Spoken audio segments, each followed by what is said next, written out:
Well, good morning, everybody, and welcome to the Douglas County Homeless Initiative. We are incredibly pleased and honored that you would join us here at the county for further discussions. We have a lot going on today. We are going to have a legal update from our new county attorney, Jeff Garcia, and if you have not had a chance to meet Jeff, he is absolutely incredible. I'll give him a chance to introduce himself before his update, but we're very thankful to have him aboard. We will have an RTD security presentation, and we are really pleased and honored to have members of RTD here with us today. Sheriff Weekly, or at least Sheriff's staff, will have a conversation with us about the new model, the upgraded model, HEART 2.0, as we continue to move forward here. Dan Marlowe will share a little bit about Help and Hope. We will have a Signs Committee and a public awareness update from Jennifer Eby and Wendy Holmes, and then we'll open it up for public comment. So again, thank you for being with us, and let's just start again with introductions.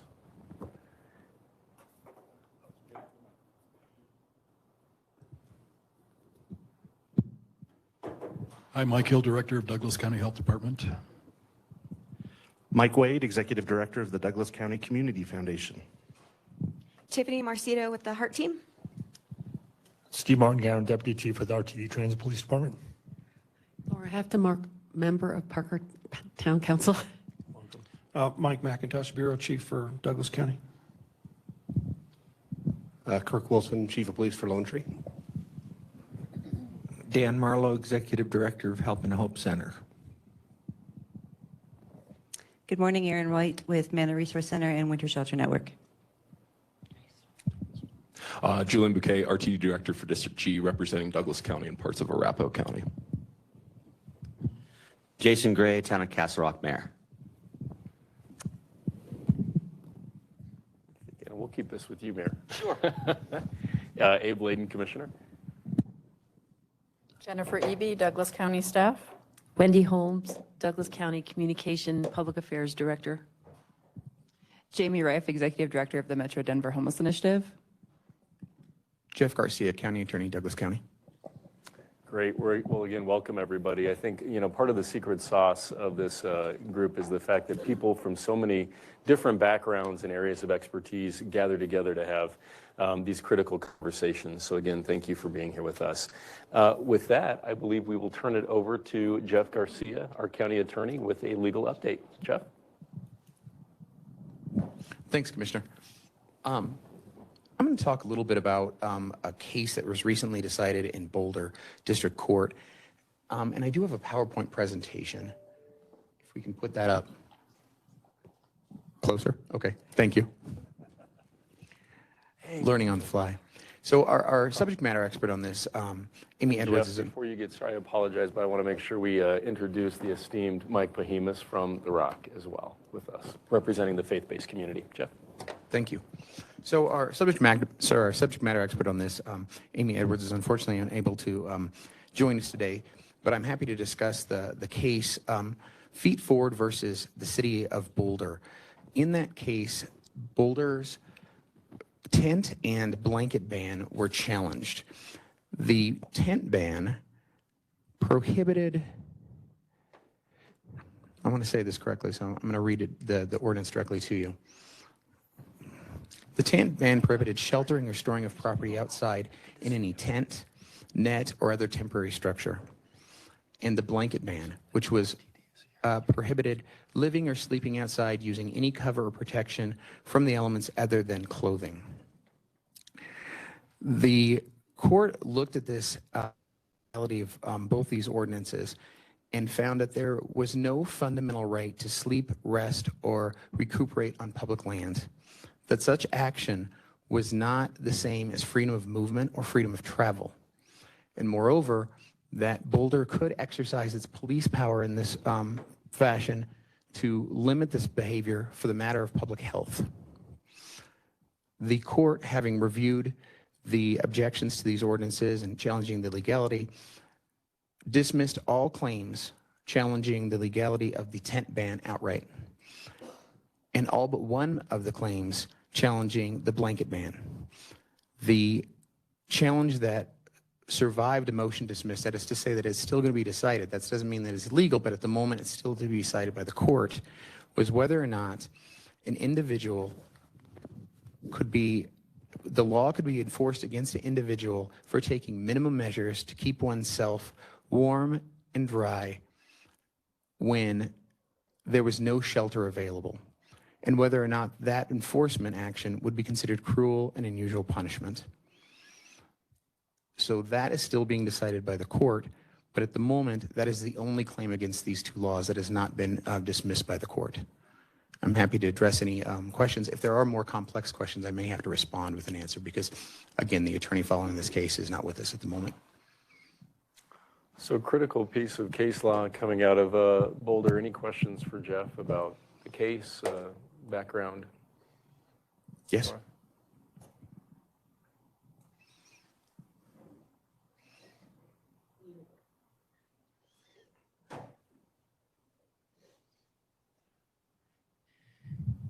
Being an attorney myself, what was the intent behind the blanket ban and tent ban?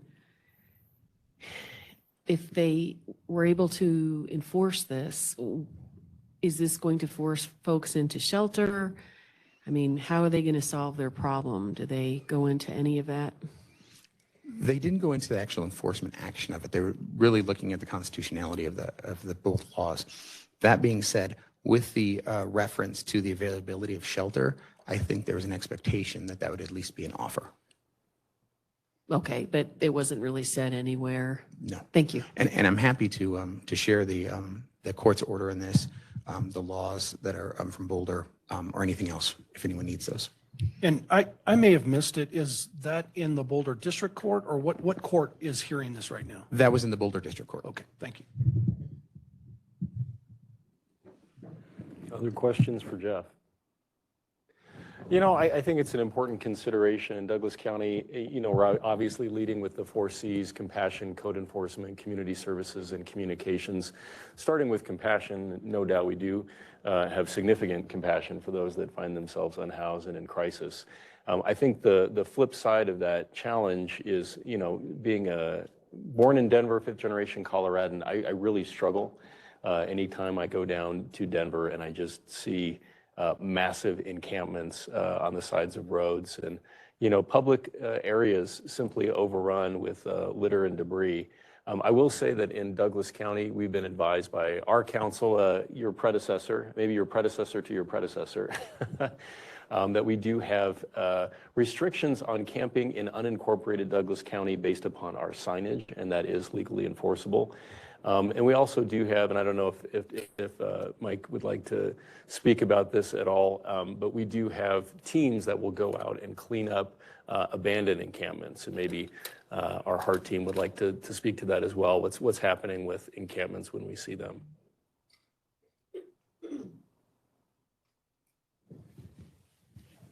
Yeah, most of the encampments that we're seeing are on private property.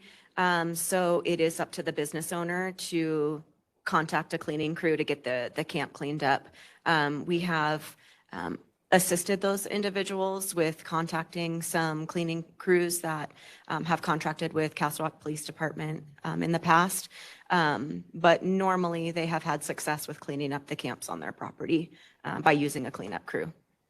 Yeah, and my understanding too, I mean, going back to the compassion piece and being civil with regard to those issues is ensuring that when those camps are abandoned, that property is stored for a certain period of time. And I don't know if anybody can speak to that issue, maybe the sheriff's office, but I know that when a cleanup does occur, there's an abandoned encampment. The cleanup does happen pretty fast, but that property is preserved so that if somebody does want to come back and get their property, they can identify it and find it.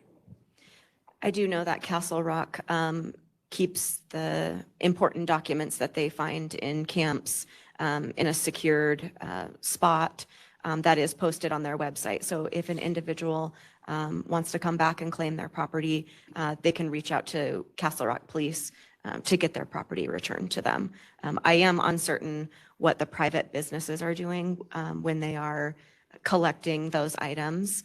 I'm not sure if the cleaning crew is keeping those items or what happens with those. But I do know that if encampments are found on Castle Rock property, they are securing those in a spot at the Parks Department. clean but secured for those that want to reclaim their property. So Jeff, when we think about public policy and the way in which this group might consider and reflect upon this particular piece of this particular case, any instruction for us in terms of what we might be able to do? Is this being appealed? Is this moving forward through the court system? So there is still one matter still not decided by the courts. We are going to see further litigation on that surviving matter. But that being said, even if it's appealed, I think at the moment it gives us a roadmap to write ordinances and create an enforcement action that is legal and still complies with our goals of treating people fairly and taking care of our citizens, but also addressing that police power of exercising to control a situation for a public health need. Yeah. So, well, it sounds like greater opportunity for Douglas County then to be able to reclaim our public spaces and perhaps act consistently with this recent ruling. Absolutely. Yeah, great. Okay, any other questions for Jeff? All right, with that, we are incredibly honored to have so many members of RTD here with us today. And we did some introductions earlier. I don't know if we want to introduce my friend and colleague Doug Tisdale from RTD as well. And I'll just preface this by saying we had the most tremendous conversation with Joel, with your chief of police for RTD, and your entire team. And so we really appreciated that conversation. I know the sheriff was there.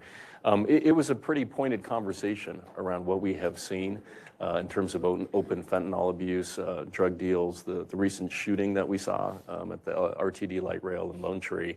And the response from you all was, yes, we get it. We want to address that as best we can.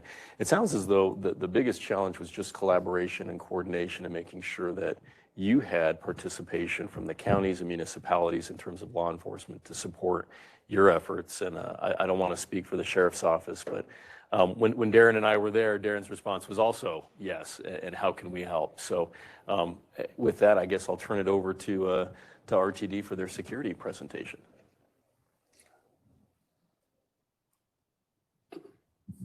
Thank you. Well, good morning, and I apologize for my tardy arrival, but I do wish to thank everyone for the opportunity to be here. My name is Doug Tisdale. I am the RTD Director for District H, which, as concerns Douglas County, includes all of Highlands Ranch. And it's my privilege to be in my second elected term as that director, and I've been very engaged with the Douglas County Commissioners throughout relative to all of the issues that we have with RTD that interface with Douglas County, which is one of the premier counties in the state and one that we are very proud to serve.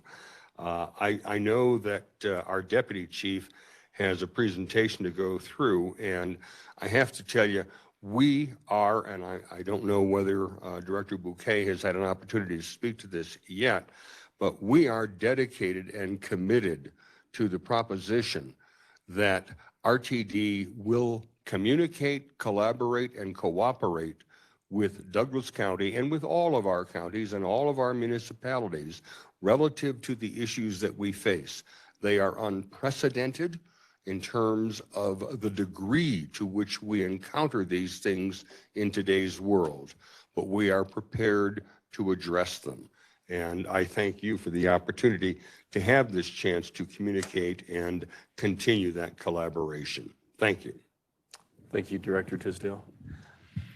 Deputy Chief Martin Gano. Oh, great. Welcome. We were just singing your praises, sir.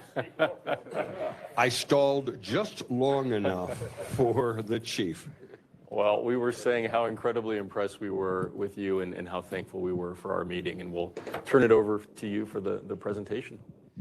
Well, thank you. I was happy to be asked to come down and share my thoughts and share some of the concerns that I heard about our service into the area and sort of the effect that maybe some of the riders have had that are either emanating from this point or disembark here.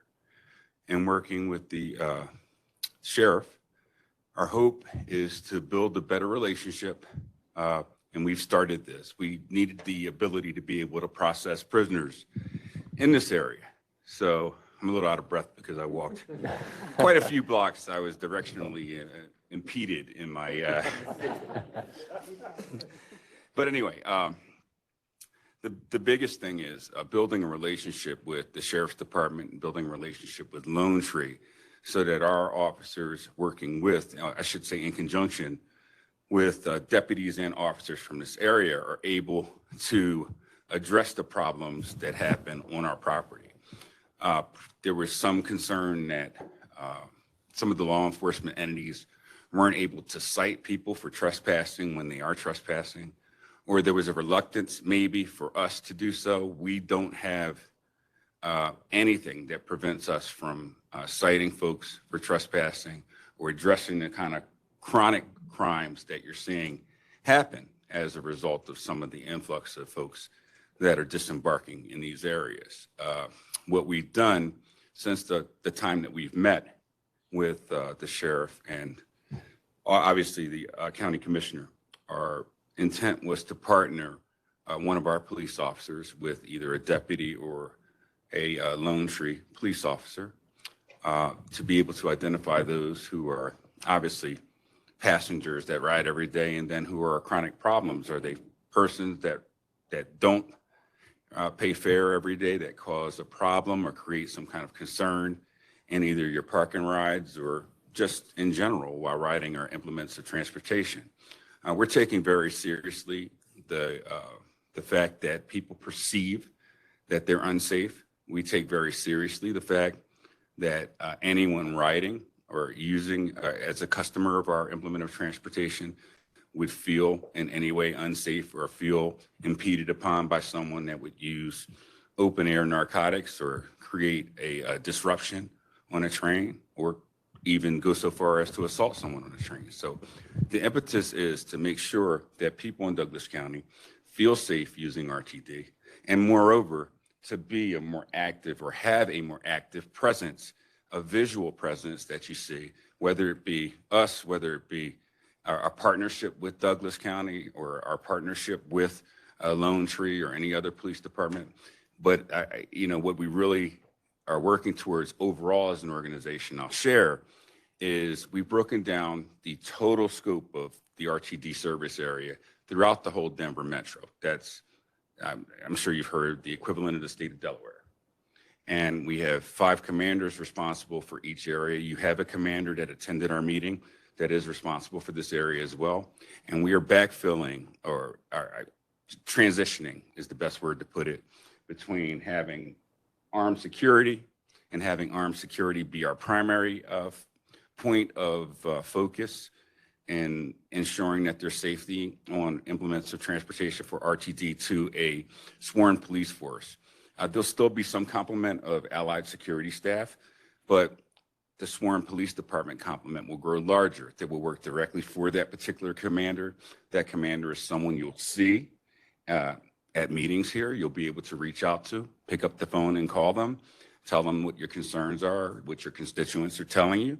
And our hope is that kind of personal touch, that added value in our relationship, right? Because it is a relationship that we all have.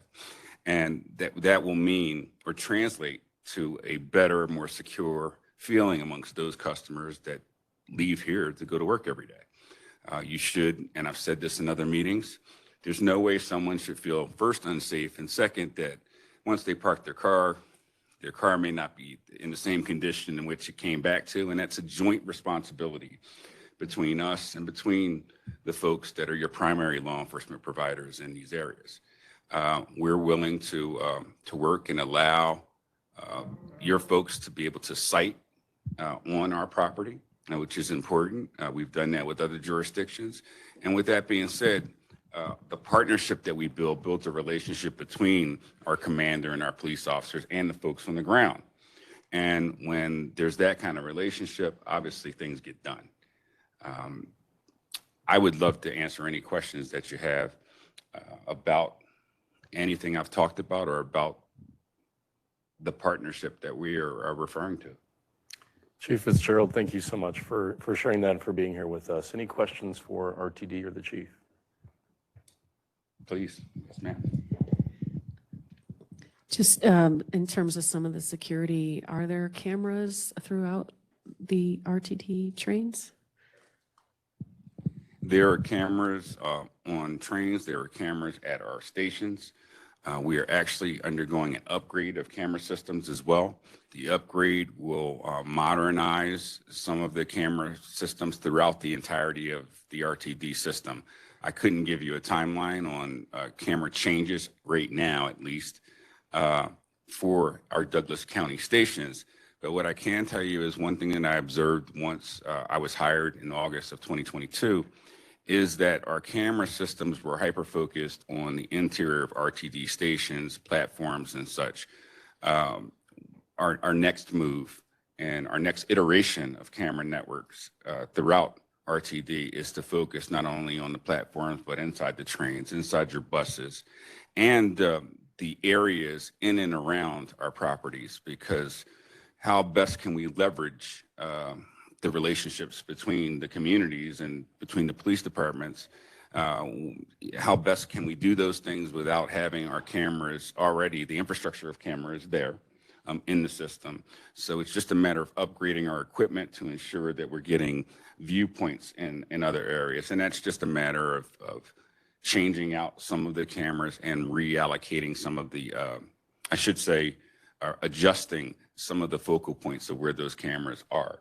So it's a great question, and it's a huge endeavor that we just signed off on, expanding our actual ability to capture some and retain that information as well. So RTD, it's my understanding at least, that RTD outside of CDOT and other places that are state-run have the largest infrastructure of camera networks. Now it's just a matter of being able to best leverage that to help the communities that we serve. Additional questions? Please, you got me here. Please feel free. Chief Wilson from Lone Tree. Yeah, my question is this: on fare enforcement, what's the kind of the plan moving forward on that? And then all-day ridership, when we basically have transients that are living on the light rail, how are you guys planning on addressing that? All right, I want to make sure we're saying we. What we're doing is, first of all, we're creating a different infrastructure. We're starting at Denver Union Station for paid fare, but absolutely the code of conduct, which is now changed and been reclassified as respect the ride, it really emphasizes making sure we have an idea who on our system are chronic offenders, who are riding all day, like you're saying, and not departing. And one thing that I think is really important to know is that at the end of the ride, let's say, at the termination point, it's important that operators check each one of their implements of transportation and light rail and such. That's just a best practice in transit across the country. So people have to depart at the end. There is no, we do not get off the train. You have to get off the train, much like you have to go through TSA when you go to the airport, and we've all adjusted to that. Well, there's adjustments that will be made, for folks that intend on using the system to just ride all day and not be a paying customer. It's not fair to the paying customer that others are abusing this privilege. And the bottom line is we want to empower our partners and other police departments to address those things. One thing we're dealing with as an organization is that our operators' assaults have been of major concern. So as intent as we are upon ensuring that the ancillary areas or areas adjacent to where we provide resources are safe, you have to also remember that we are dealing with operators being assaulted as well. So having a great relationship with our partners means something. It means that, perhaps a Douglas County or a city police department responds that much quicker to a concern that an operator has and are able to make arrest and remove folks from trains or light rail. We have no prohibition about enforcing the fact that people are not to open air. There should be no open air narcotics use on a train. No one should have to be or should have to put their child on a train or head up to campus or go to work at the tech center or downtown Denver and deal with that kind of issue. And the bottom line is it's a legal activity. When it's a legal activity, we take our legal steps to deal with illegal activity. So if there's any question that any of our partners can provide that level of safety and security and service, let's dash that right now and say that we welcome the other agencies to and we talked about this at our last meeting. We leverage each other. When you can't be there, I'm hoping that we can be there. When we can't be there, we hope that you can. And if it's illegal, we would hope that it's dealt with in the same manner as it would be dealt with anywhere outside of the system. Do you have two questions on the fare enforcement? So you have that visual presence as someone's riding the train, which is great because that can deter crime. Do you also have undercover folks, or do you plan to have anyone undercover to deal with potential criminality as well? That's another great question. We do have folks riding the trains. We do plan on, once we expand, the projections are realistically we need to be at about 240 to 260 police officers. We have about 100 people in our applicant pool now that are actually viable folks for hire. We have moved and diversified the police department. We have built out the command staff, and we are hiring at a rapid rate. I come from an investigative background, undercover narcotics for about a decade, my wife and I. So we very much appreciate and understand the role of having undercover folks riding trains. That will happen when we build out our police department. We will take a more proactive approach at ensuring not only the persons that are supposed to be customers are customers, but that folks on the train systems can feel, trains, buses, any implement of transportation really, can feel safe, and that the chronic offenders can feel as if we don't know whether that person sitting next to me, across from me, or at the other end of a train or bus may be a police officer. There is tremendous value in that. And again, we need to get to a reasonable amount of police officer coverage to be able to provide that throughout the system. That was an excellent, excellent question. I'd like to welcome our Douglas County Sheriff, Darren Weekly. I don't feel so bad. Well, we were, and just to bring the sheriff up to speed, I know you were at another meeting right before this, which is sometimes challenging. We wear a lot of different hats, but we were talking a little bit about the conversation we had with RTD and how productive that was. Part of what we had heard on a larger RTD call was this emphasis around, I think, it was simplicity, affordability, equity, and I think the response that I made very publicly is safety, safety, safety. Yes. And again, for the near 400,000 individuals that I represent, my barometer is if I can just go out into the street, ask somebody if they feel safe getting onto RTD. And when I hear that response, yeah, it's cleaner, it's safer, it's a place where I can, take it, go down and see a football game or a baseball game. That is when I know that RTD is where it needs to be. I want to just say that when we started hearing about the open fentanyl abuse and the incidental fentanyl contact, that immediately triggers, in my mind and others, a bit of a public health issue. And we didn't casually form our own public health department. We have probably one of the best public health directors in the entire country, so we're very thankful for Mike Hill. But again, I think for us, we want to sing the praises of RTD. Nothing would make me happier than to partner in a really robust fashion with you all. I think you heard from our law enforcement that collaboration and that open door is there.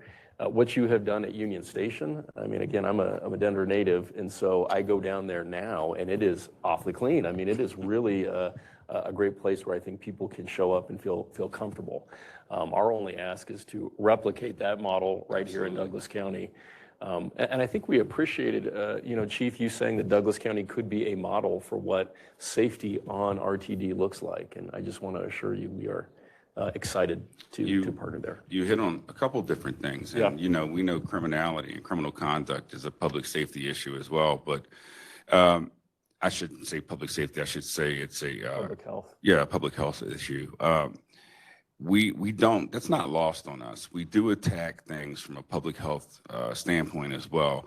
We have folks that work for RTD and folks that we contract with to provide alternatives to arrest and alternatives to, you know, riding a train all day and using that as a home.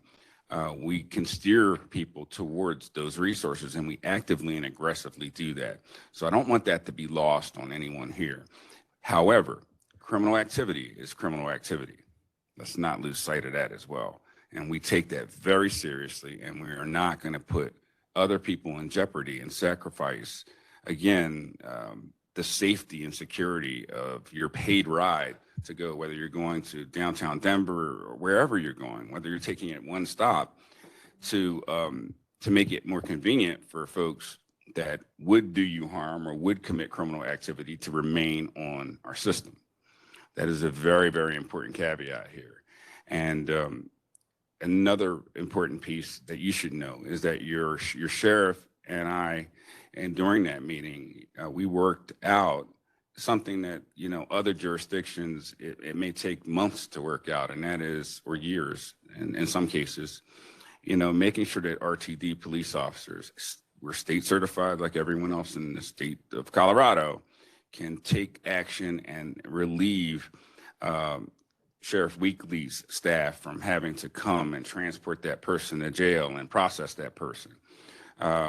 You know, that's a huge component of building a positive relationship with other police agencies. It's being able to go and, if you effect an arrest, process that arrest and take that person to jail. We have, you know, every right to do so within the state system, but absent the ability to process our paperwork with the help of the sheriff is problematic for us. So in certain jurisdictions, we're calling for other resources, taking away from the resources from other counties to go and process people for minor, sometimes minor, I should say, very many times major violations. So in this case, we're leveraging each other in a manner that is both efficient, it's equitable, and I think it provides the kind of law enforcement service for the county that you would expect. So I have to laud Sheriff Weekly for being able to make a decision very quickly about this is where we're moving, and working with us to ensure that we have the ability to take some of that pressure off of the jurisdictions in this area. Thank you, Chief. You're welcome. Director Bouquet. Yeah, I was just going to make a comment from the policy director side of it. So we care. We care at RTD. We care so much that we are down here. My full-time job as a school teacher, I actually took a personal day for today to be here because I care about this issue so much. On March 25th, we as a board, as a 15-member board, all met, and we came up with 4 major policy goals, 2 of which that is partnerships, and then creating a welcoming and safe environment at our stations and our vehicles. So you've heard from staff, Director Tisdale kind of hinted at it. We care as policy directors as well. We want to make sure that we have more people that are riding our system, that are hopping onto our trains, that are hopping onto our buses, and that starts with safety and security and the perception of safety and security. And so, again, it's going to take these partnerships. It's going to take work, especially when we are dealing, you know, with the hard difficulties of an open system, you know, but we're going to get there with our partnerships. We care deep down. I was so happy that we were able to talk as a 15 board member and come to that consensus that that's one of our top 4 policy directions, creating a safe and welcoming environment. So I just wanted to reiterate, add upon that we as policy directors don't want to speak for the entire board, but we're all on board for making sure that our system is welcoming so we can get our riders back. Well, Director Bouquet, I want to thank you for your leadership, and I think your students can learn a lot from you for what you do in public service. Thank you for that. Any other? Yes, sir. If I may, I just wanted to supplement a little bit on what the chief said. First of all, we welcome the chief. He comes to us with a vast amount of experience in law enforcement, and a great sensitivity to the needs of the agency and of the community and of the people that we serve. So that's something that we are very proud of, and I think you all benefit from. But speaking of you all, I want to point out this is not something that is done just by our police department, our transit police, or by the sheriff. You're part of it too. There is an app you can put on your phone called the RTD Transit Watch app. It's available on Apple and Android. RTD Transit Watch app. And it's wonderful. On the cover page for the app, it says, if you see something, say something, and that makes sense. And then there are two bars below there. One says, report security incident. The other says, call RTD police. You tap on that. Tap on the report security incident. You immediately can type in exactly what's going on. Maybe you don't want to be heard. Maybe you don't want to make a phone call while you're on the train. You think something is inappropriate that's going on that needs to be reported, and you don't want your voice to be heard. You can send a message. And there are people sitting in front of computers 24/7 waiting to read your message, and they will respond to you immediately. Or if you are in a position where you can call, you can tap call RTD police, and you're immediately in touch with our police dispatcher and can report what's going on. So you have the ability at all times, wherever you are, to be in touch with a safe harbor with our transit police, and they will know where you are and they will be able to respond. As I have told people for years, ever since we invented, because we really were one of the first agencies around the world to have this. Others have copied us now, which is great.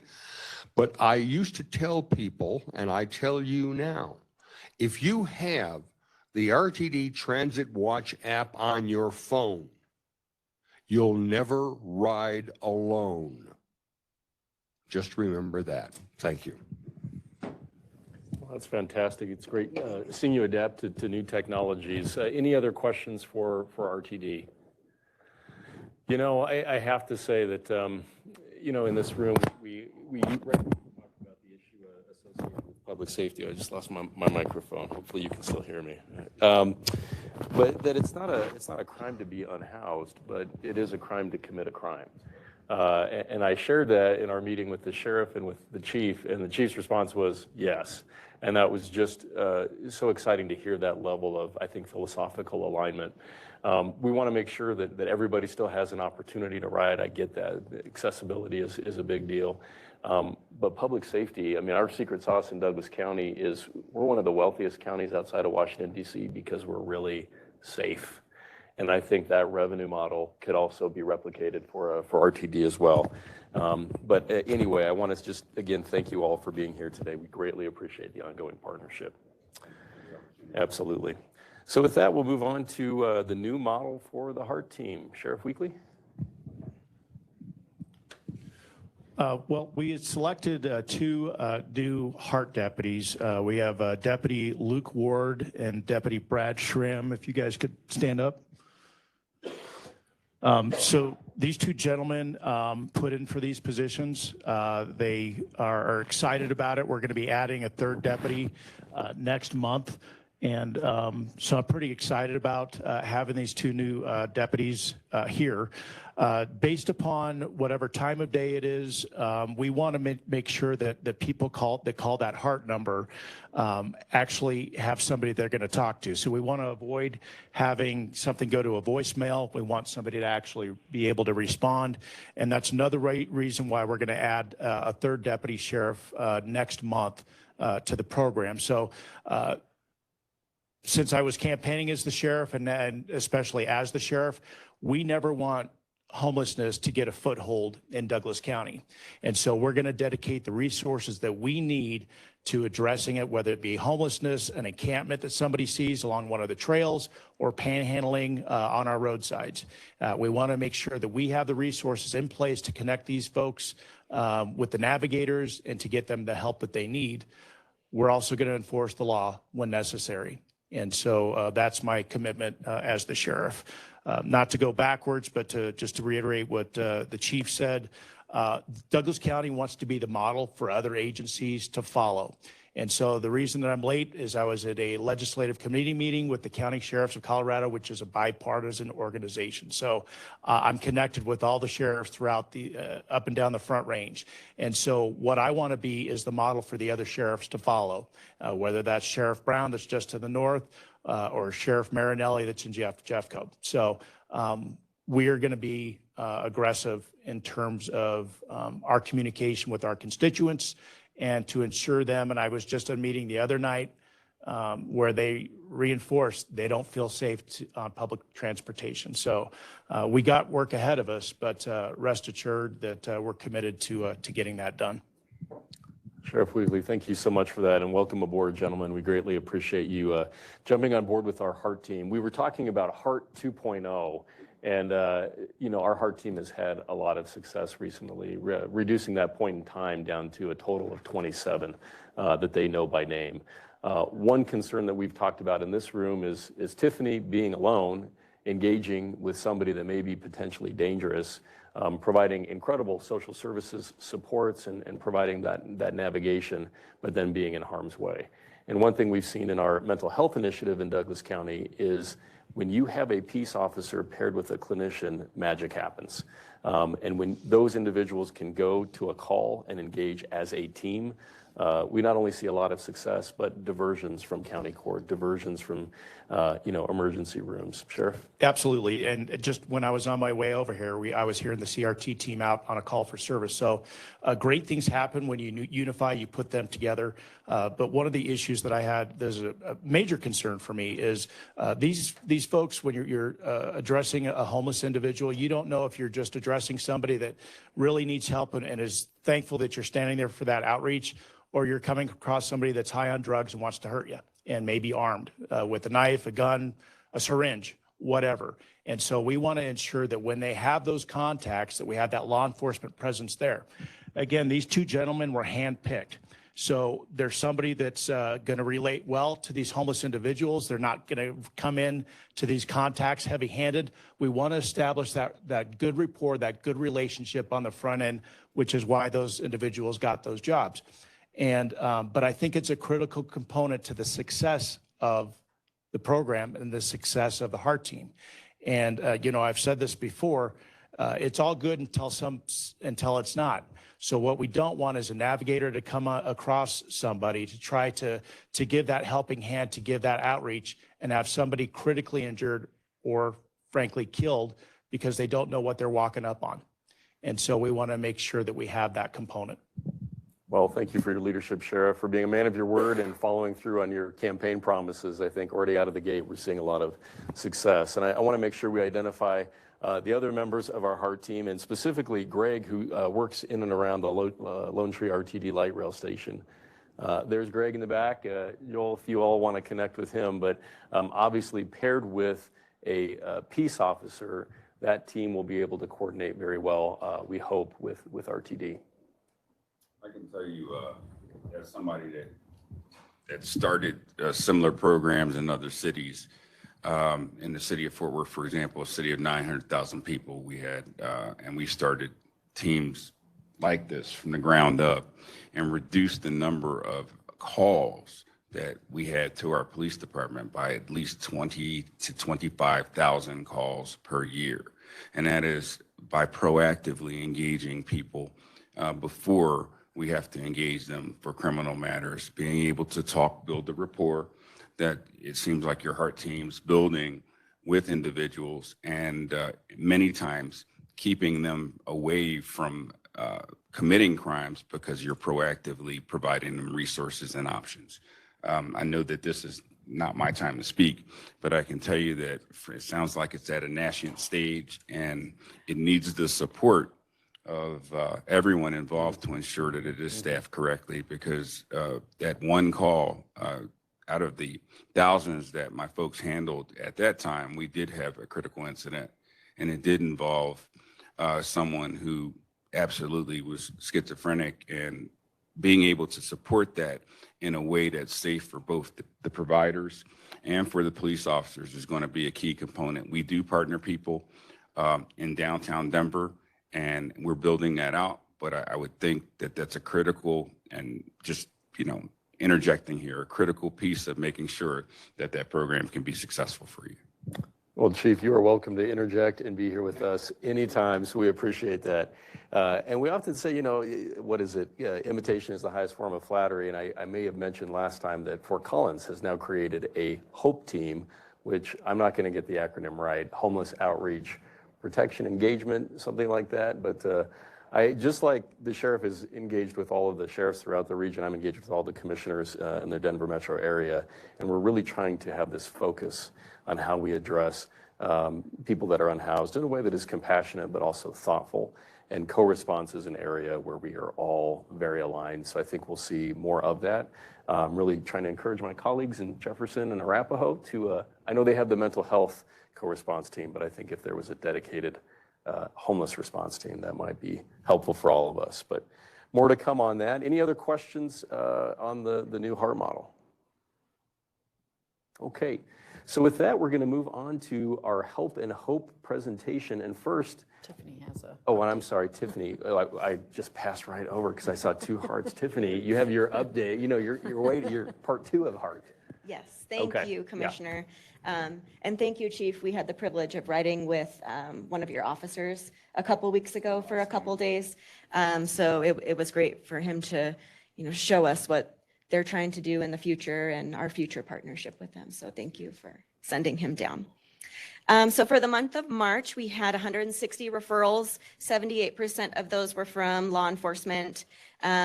We had 15 community partners reach out to us regarding people who needed assistance, 14 citizen calls, and 6 public referrals. 66 of those referrals were contacted by HEART. We were unable to locate 31. 25 refused to follow up with us when we made contact with them, and 2 were unoccupied camps that have since been cleaned. Of the 160 referrals that we received, 107 were unduplicated individuals for the month of March. That's not to say that we haven't contacted them in previous months. Those were just unduplicated for the month of March. We have 38 people actively on our caseloads right now that we're providing case management and resource connection to. So of those 38, we had 3 clients that we referred to benefit assistance, 4 to other nonprofit community partners, 2 to a shelter of their choosing, 12 were assisted with housing support, 1 for employment assistance, and 3 for mental health assistance. 7 were referred to our faith-based or non-profit community partners for hotel vouchers, and 8 were given transportation assistance. So if they needed to go to a medical appointment or to DHS, we helped give them rides. The success story that I have this month is from Greg Matthews. He found an encampment behind a department store in Lone Tree where a 55-year-old man was living in a tent. The man refused to leave, was not interested in resources that Greg was able to provide to him. He went inside the store with Lone Tree Police to let the manager know that they had an encampment behind their building. The manager said that he would address it, and after a couple weeks of dragging his feet and not addressing the situation, Greg took it upon himself to contact the corporate owner of the department store. That corporate owner reached out to their district manager that day, and that district manager contacted Greg that day, met with Greg and the Lone Tree police officer, and they have since removed that camp from the spot. So I do want to, again, praise Greg's persistence with, if something isn't being done at a local level, he will try to figure out how we can address that public health hazard with the encampment behind a department store. So thank you, Greg. How about a round of applause for Greg?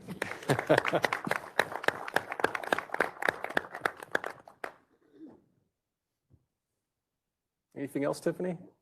Any questions? Anything else on part 2 of Heart? Okay. Well, thank you for that. We continue to hear all of the great work about the Heart team. So moving on to the Help and Hope presentation. First, we have Mike with an update on the Douglas County Has Heart Fund. And I just want to remind everyone, in addition to Heart, we also have our Handouts Don't Help campaign, signage throughout our entire county, encouraging people to direct their generosity to a trusted community nonprofit, the Douglas County Community Foundation. Wonderful. There we go. Wonderful. Thank you, Commissioner. I really appreciate the introduction. As I said earlier, my name is Mike Wade. I'm the Executive Director of the Douglas County Community Foundation. We are the philanthropic wing for the Douglas Has Heart and Handouts Don't Help programs.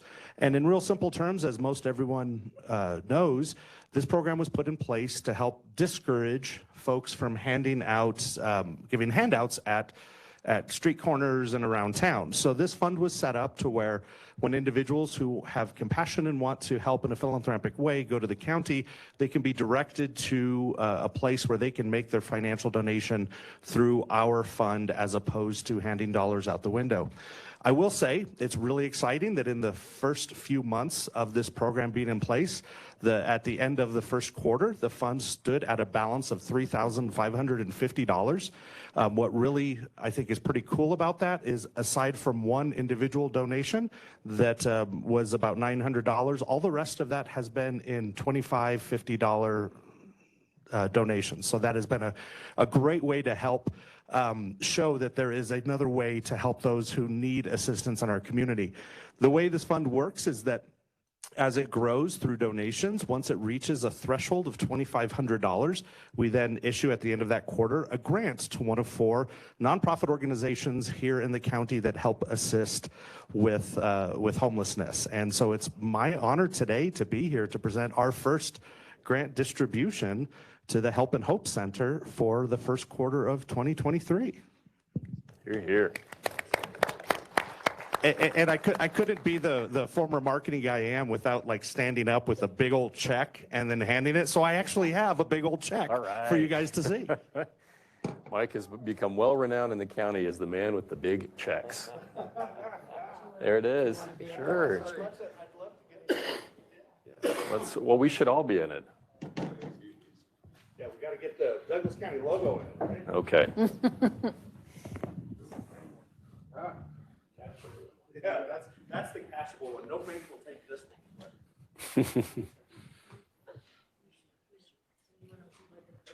Yes. How about the whole homeless initiative? Let's all come back here, you guys. You're all part of this, please. This is not just about me.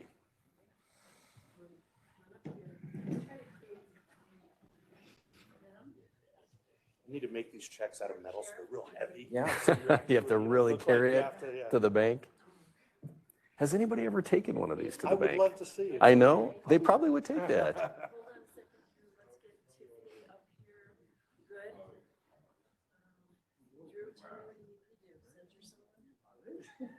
Get it tighter, guys. Tight. Act like you like it. Yes. I'll move out. Yes. Yeah, I was gonna make sure your logo's up front. Nope, I think it's good. I'll give a countdown on 3. On 3, 1, 2, 3. Cool. Thank you so much. Awesome. All right. Awesome. Congratulations. Thank you. Absolutely. Yeah. Thanks for all you do. Congratulations. You gonna hold on to the big one? Is there anything Dan would like to say? I'll get your slides up. Yes. Dan, is there anything that you would like to say?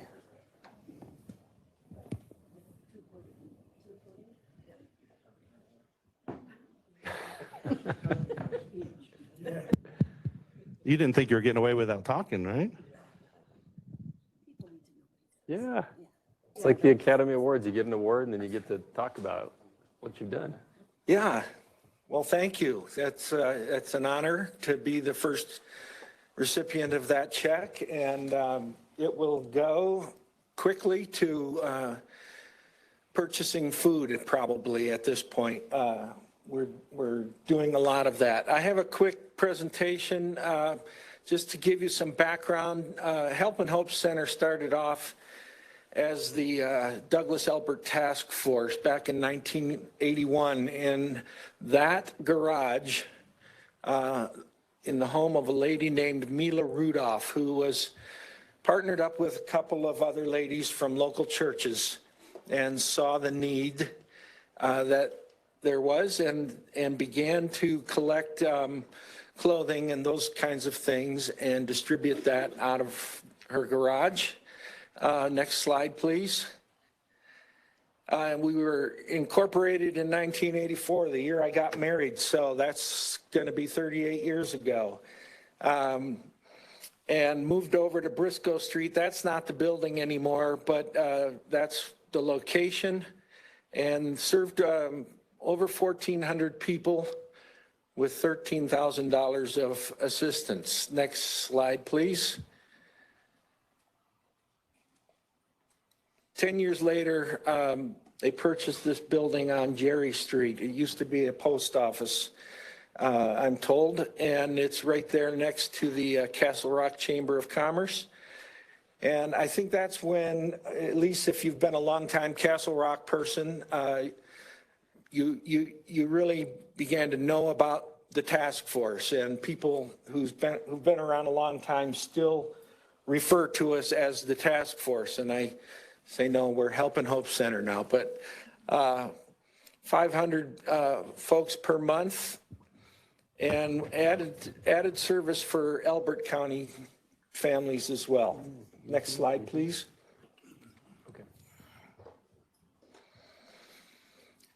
So in 2010, we leased our current building and purchased it in 2011. Mike would know that building really well. It used to be the Rock Church. I still blame them for some of the problems we have in our building. But it's a great space. Next slide, please. And in 2015, we renovated our client services area.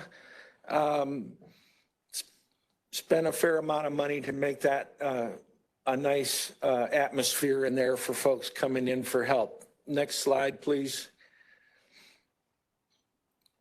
That's that's the reception desk.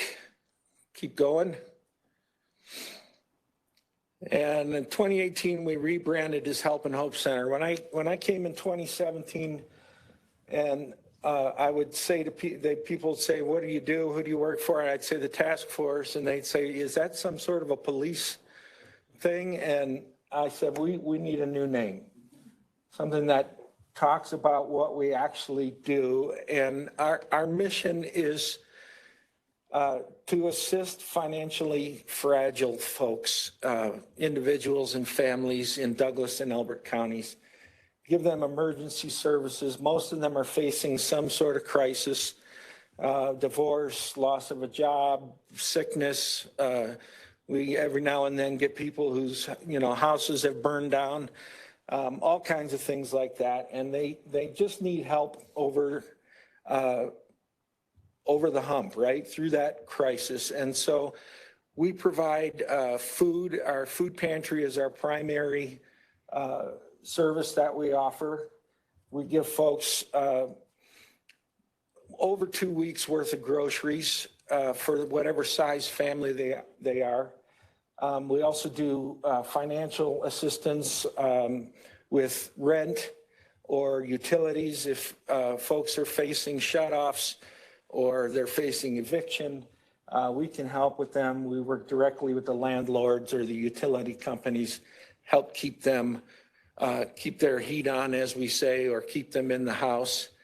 And we also have the best kept secret in Douglas County, which is Treasure's Thrift Store. If you haven't been, you need to come. And at Treasure's, clients can shop for free. In the first quarter this year, we did about $125,000 at thrift store prices. of clothing and household goods for folks that we were able to distribute. And then the sales at Treasures also help fund our programs. And all of that stays right here in the community. Next slide, please. This little picture of our food pantry. We send out about 70,000 pounds of food every month. Next slide. Treasures Thrift, I talked about that. Next slide.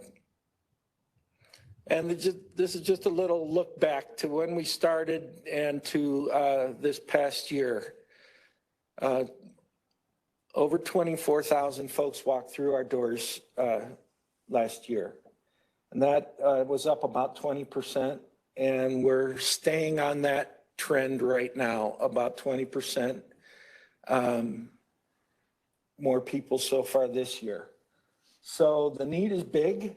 And we're very grateful for Douglas County and the foundation and the assistance that we get and the partnership that we have.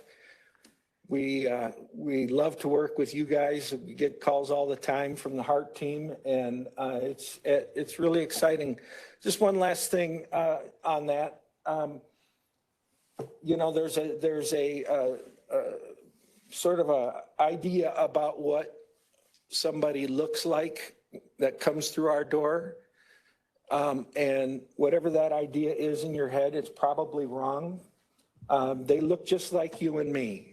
They are two-parent families. Over 30% of them are two-parent families. Single moms, single dads, definitely folks that are experiencing homelessness. We serve them all. And we do it with grace and dignity and compassion. And our goal is always to try to help them get out of that situation and onto a more sustainable path. So thank you.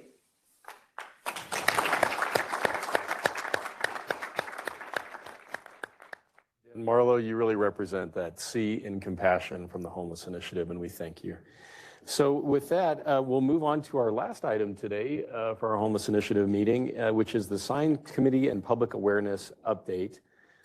And before we jump to that, I did see that we had a question online about how much of that funding goes directly out. And maybe we could ask Mike Wade to answer that question. So I'm sorry, I was entering a text on the exact same question that I received. Someone must be watching us online.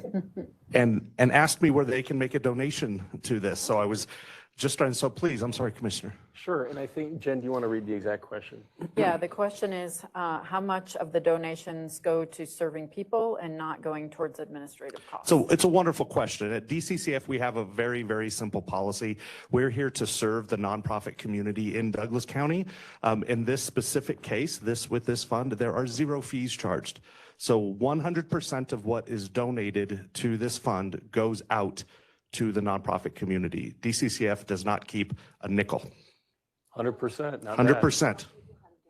Yes. So I was just about to look up the county's website, which is the portal to take us to it. So Wendy, what's the address that they need to go to for that?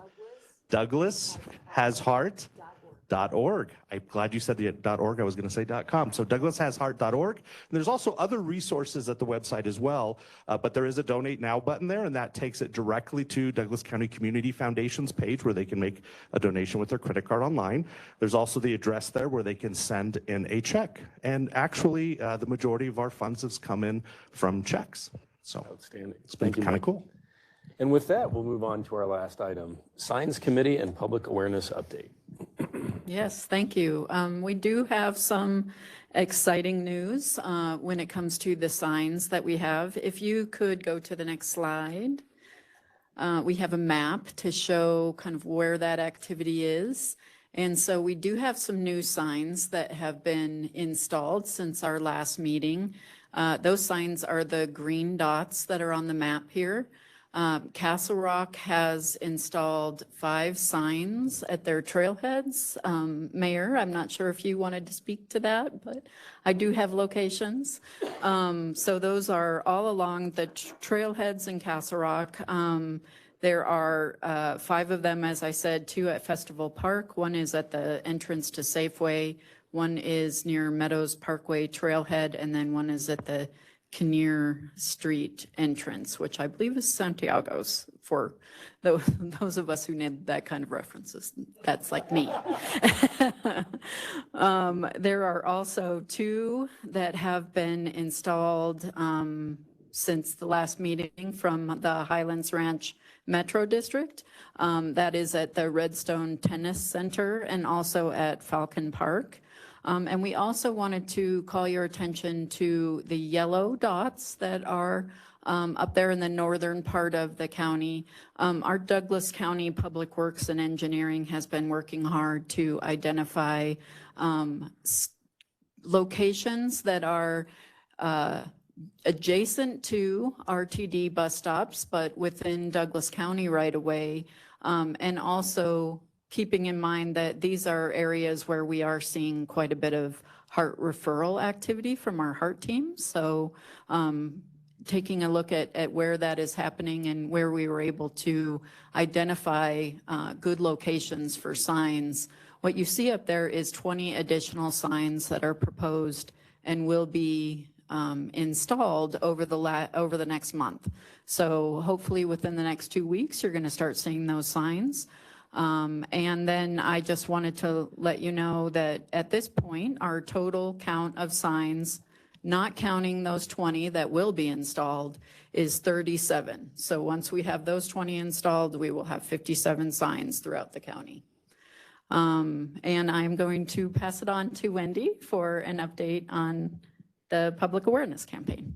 Jen, thank you for that. Maybe before we do that, any questions on the signage? And I'll just reiterate, it's been really nice to hear the philosophy in Douglas County and from this group of wanting to give. We want people to give, but to give appropriately to trusted nonprofits and to direct generosity where it'll go the furthest. You know, we know that it's also a public safety issue. A big part of this Handouts Don't Help campaign is to reclaim our public spaces and ensure that those busy intersections aren't areas where people are trying to transact business. You know, at 55 miles an hour, people running out with dogs and young kids collecting donations is not safe for anybody. So hopefully this will also continue to be a big part of what we're accomplishing in Douglas County. Wendy? I did forget to mention one thing also. We do have a meeting coming up actually later this afternoon with Castle Pine staff also to discuss additional signs. So. Yes, and I know that our amazing municipalities are a big part of that. Laura Hefta from Parker. Yes, thank you. I was just wondering, were you able to draw a correlation yet between the signs and the donations coming in? Were you tracking that, how effective the signs were and the donations coming in at all? Sure, go ahead, Mike. So I can give the unofficial, like non-statistical analyzed answer to that. And that is basing it off of when we receive donations as opposed and trying to correlate that with when the program was initially started and how those donations come in. Keeping in mind that the portal to make the online donation is only accessible through DouglasHasHeart.org. If you go to our website, it doesn't specifically take you to that. So the only place that someone could come through is from that website. I received a donation yesterday. This program's been in place for how many months now? So initial press was put out quite significantly ago, and we received donations approximately every week. The only place people would be getting that information is from the signage, to be honest. And so with that correlation, you can draw the conclusion, I just want to be fair for all of our statistical analysis people out there, if I draw that conclusion that the signs are having a demonstrable effect because we continue to receive donations from that program up to date. And, you know, anecdotally, I'll just agree. I mean, you know, our citizens tend to be rule followers. They've seen this very active campaign. Fewer people are giving at intersections, which is drying up some of the panhandling. In the meantime, because the signs have the website where you can give, more organizations like Dan's can receive funds through more signs. So it's working well, and hopefully we'll provide more statistics next time. We'd love to have Parker put up some signs.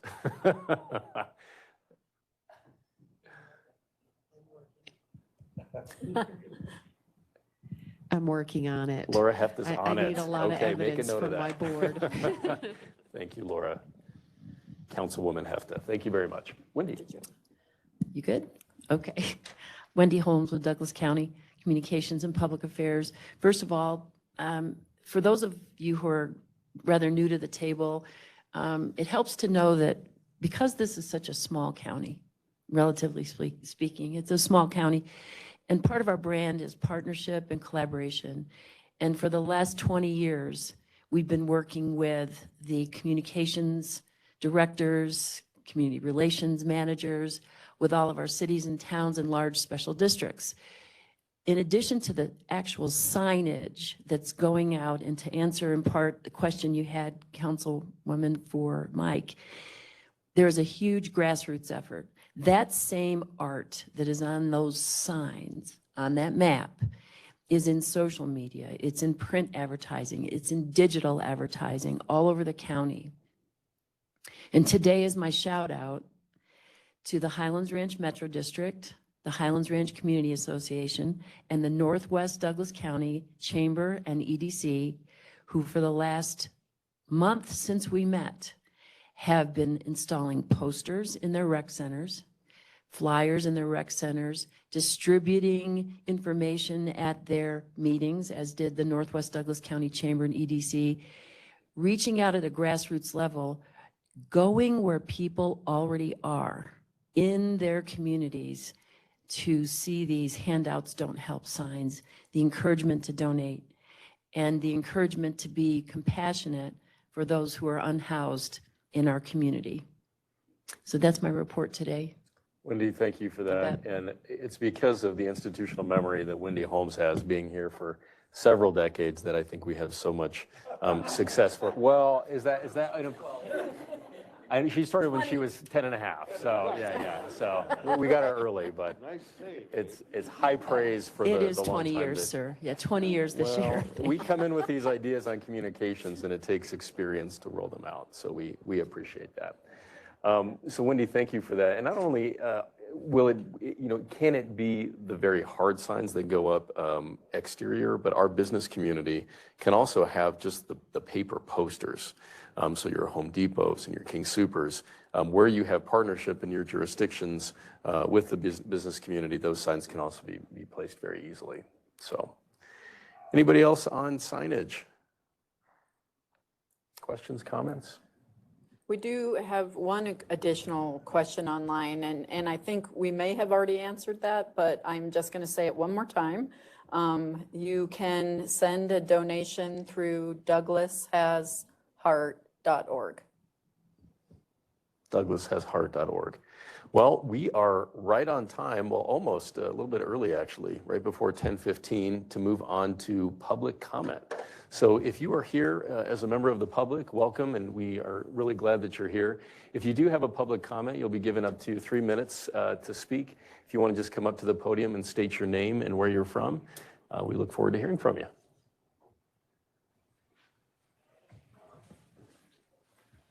Good morning, and it is a good morning. The sun's shining. It looks like a beautiful weekend ahead of us.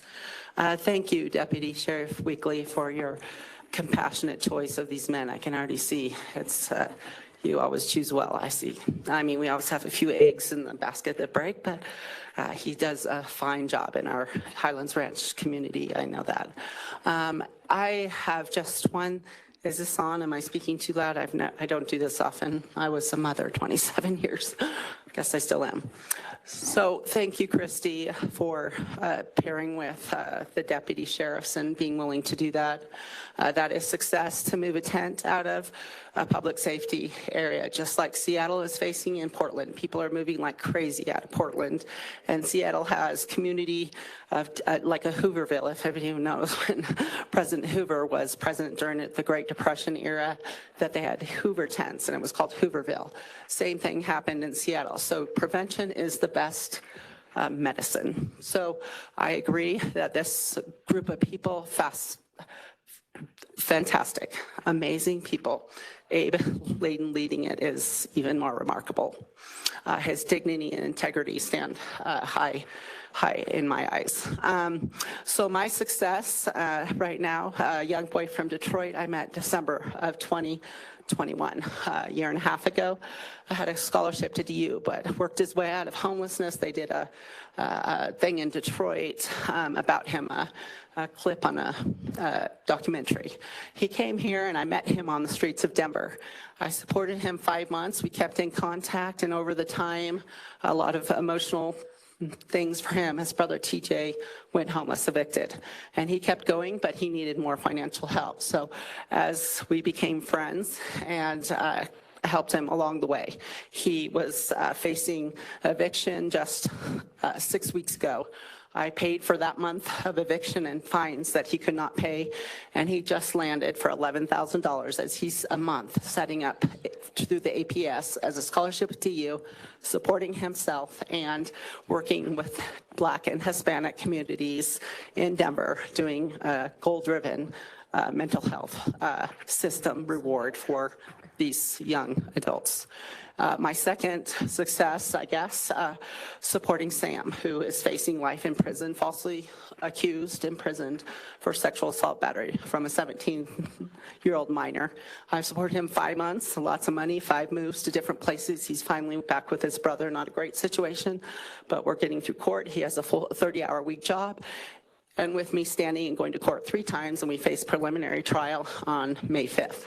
That he all paid. Attorney paid, which wasn't going to happen. GPS paid for the next whatever it takes, and also urine test to pass the system, and he's keeping his job. So the third, I've had many successes of a handicapped woman who broke her wheel on the streets of Yale, and that must have been Yale in Colorado or something.